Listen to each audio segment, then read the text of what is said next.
A tree that three young chipmunk brothers Alvin, Simon, and Theodore live in, is cut down and driven to Los Angeles after Jet Records purchases it as a Christmas tree. Struggling songwriter and composer David Seville has his latest demo rejected by their chief executive, Ian Hawke, his college roommate, who suggests that Dave give up writing songs. The Chipmunks hop into a basket of muffins that Dave stole from one of Ian's co-workers, and follow Dave home. Once there, Dave discovers the chipmunks and kicks them out of the house, only to hear them sing "Only You and You Alone" and "Funky Town." Dave then makes a deal with the chipmunks to sing songs he writes in exchange for shelter. Later, when Dave tries to present the chipmunks to Ian, they fail to sing because of stage fright.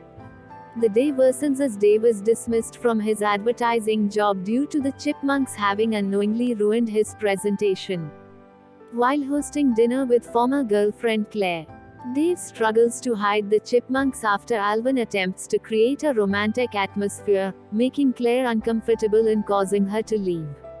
To make it up to him, the chipmunks go to Ian's lavish mansion where they sing Dave's song to him, prompting Ian to sign a record deal. The chipmunks quickly become internationally successful. When Dave, concerned for their well-being, insists that the chipmunks are too young to handle fame, Ian convinces them that Dave is holding them back. After a misunderstanding, the chipmunks choose to live with Ian, whose only interest is profiting off the chipmunks' success.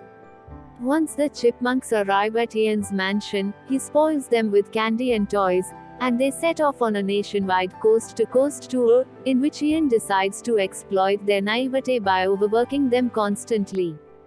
Frustrated by what Ian has done to the chipmunks, Dave decides to infiltrate their concert at the Orpheum Theatre to reunite with them. Before their tour can begin, a veterinarian explains to Ian that the chipmunks' voices have been worn out due to exhaustion and suggests that they take a long rest, but as Ian doesn't want to cancel the concert, he advises the chipmunks to lip-sync. With Claire's help, Dave is allowed into the concert. The chipmunks see Dave and decide to sabotage the show. Ian locks the chipmunks in a cage and prepares to take them on their world tour. Escaping in his limousine with Dave in pursuit, though the chipmunks have already escaped into Dave's car, replacing themselves with stuffed animal decoys. As Dave happily admits that he loves the chipmunks like his own family, Ian uncovers the escape, which costs him both his career and his fortune.